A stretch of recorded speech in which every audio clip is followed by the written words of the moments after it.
ඈට FB එකට යන්න බෑ. කී දෙනෙක් මැසේජ් එකවල තියෙනද? හායි ඔයාට කොහොමද? හලෝ අරකයි මේකයි කියලා. ඒස්ම හරය කෝල් කරනවා. මල මත යන්නේ නේ. ඊට වඩා හොඳයි කොල්ලෙක් හොයාගන්න ඕනේ. මේ වගේ බල්ලෙක් ඇති කරගන්න එක. කොල්ලෝ කියන්නේ බල්ලෝ. කොල්ලෝ නෙමෙයි බල්ලෝ. මෙයාලා හරි ෂෝට්. කොල්ලන්ට බල්ලෝ කියන්නත් බෑ. ඊටත් පල්ලහැ. කොල්ලෝගෙන් හොඳට අහගන්න යන්නේ කොල්ලෝ බණීනේ. කොල්ලෝ බණී ඉතින් කමන්නේ වැන්නට ඉතින් මගේ ඇඟේ වෙදෙන්නේ නෑනේ. නෑ. බය නෑ. ඇයි මම බය වෙන්නේ? ඇත්ත කියන්නයි බිමින්දගෙන බය වෙන්න ඕනේ නෑනේ. මේ ඇත්තමද කිව්වේ කොල්ලෝ කියන්නේ බල්ලෝ වගේ ඊටත් පහලින් කියලා? ඔව් ඇත්තටම කිව්වේ. කොල්ලේ සාමාන්‍යයෙන් කරන්නේ ඔය වගේ වැඩනේ. අනේ මන් දන්නේ මන් නම් ඕකට හූමිට තියන්නේ අන්තිමට මාත් වර්ධිකාරයෙක් වෙනවා. හැබැයි කොල්ලෝ කියන්නේ මං හිතන්නේ මේ ලෝකේ පවතින්නේ කොල්ලෝ නිසානේ. කවුද එහෙම කියන්නේ? ඔයත් කොල්ලෙක් නිසා නේද එහෙම කියන්නේ? අනිවාර්යයෙන්ම. ඒ වුණාට එහෙම වෙන්න බෑ. මම නම් කියන්නේ.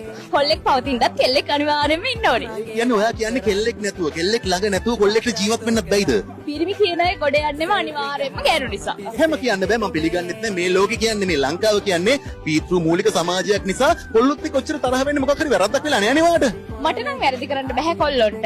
ඒ උනාට මගේ යාළුවන්ට තියෙන එක්ස්පීරියන්ස් එක තමයි මම මේකනේ කියන්නේ. යාළුවන්ට වෙච්ච දේවල් එක්ක ඔයාට කොල්ලෝ ගැන ලොකු තරහක් තියෙනවා. දැන් කොල්ලෙක් යාළුවෙන් නැහුවොත් දැන් කොල්ලෙක් යාළුවෙන් ඇහුවොත් මට ගැළපෙන අවංකව ඉන්න හොඳ කෙනෙක් හම්බුනොත් පොඩ්ඩක් සලකලා බලන්න පුළුවන්. වෙන මොනවද ඕනේ? මෙහෙම නේ අයියේ. මම ලස්සන කෙල්ලෙක් නේ. එතකොට මට මේකප් දාන්න තියෙනවා. එතකොට මං බස්සල යන්නේ නෑ. එතකොට මගේ ඇඳුම් වලට මගේ මේකප් වලට එතකොට මම මෙම් වලට ඒක කැම බීම් වලට මෙයාලා මේන්ටේන් කරන්න පුළුවන් කෙනෙක් තමයි මං හොයන්නේ. කියන්නේ කොල්ලෙක් සල්ලි තියෙන්න ඕනේ ආදරේ කරන්න. ආදරේ කරන්න නම් මේ කාලේ හැටියට සල්ලි දෙන්නත් ඕනේ. කියන්නේ කොල්ලෙක්ව නෙමෙයි නේද ATM මැෂින් එකක් තමයි හොයන්නේ. ATM මැෂින් එකට පණ නෑනේ. කොල්ලෙක්ට සාමාන්‍යයෙන් පණ තියෙනවනේ. ඒ වගේ හොඳ කෙනෙක් තමයි මං හොයන්නේ.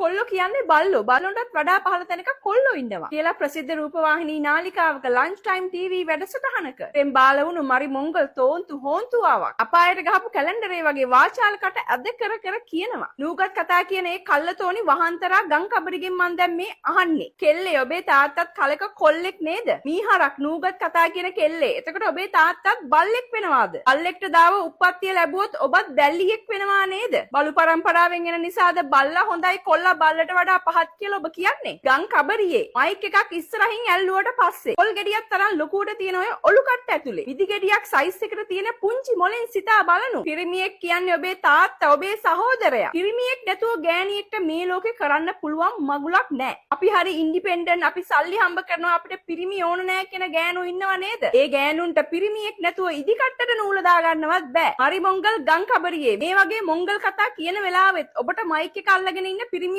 කුමනා වුණා නේද? අඩුම තරමේ මේ මයික් එක අල්ලගෙන ඉන්න පිරිමියාටවත් ගෞරව කළාද? හැම කොල්ලම නරකයි, කොල්ලෝ කියන જાතියම නරකයි. කොල්ලෙක් පවතින කෙල්ලෙක් අනිවාර්යෙන්ම ඕන. පිරිමි ගොඩ යන්නේ ගෑනු නිසා තමයි. කෙල්ලනි කාන්තාවනි මේ වගේ මරි මොංගල් කතා නම් කියන්න එපා. මේ වගේ මරි මොංගල් කතා කියද්දි ඔබේ කටේ දත් හැලෙයි කාන්තාවනි. ඒ වගේ මේ කෙල්ල කියනවා ඒ කෙල්ල ලස්සන නිසා ලිප්ස්ටික් ටික ගමන් බිමන් ඇයගේ කෑම බීම ඇඳුම් පැළඳුම් වලට වියදම් කරන්න පුළුවන් පණ තියෙන ATM එකක් වගේ පිරිමියෙක් තමයි ඒ කෙල්ල හොයන්නේ කියලා. අන්තිමට කියනවා මොනව නැතත් බල්ලෝ ටික බලා ගන්න පුළුවන් වෙන්නත් ඕන කියලා. කතාව නම් පත්තිනි අම්මලා වගේ මේ වගේ හැකර කාන්තාවන්ට ගහලා නැත්තේ හෙන විතරයි. මොලේ පාවිච්චි කරන්නේ නැතුව මිනිස්සු වචන කතා කරන්න ගියාම පොෂ් වෙන්න ගිහිල්ලා අතරමඟදී පොෂ් පොලොස් වෙනවා. ළඟම බස් එකේ නැගලා ලංකාව වටේම ගිහිල්ලා දැන් කියනවා I am a independent woman, boys are dogs. ඒ වගේ නූගත් මරි මොංගල් කල්ලතෝනි කතා කියන වසංගත වලට අන්තිමට ඉතින් හොයාගන්න වෙන්නේ කකුල් හතරේ බල්ලෙක්ම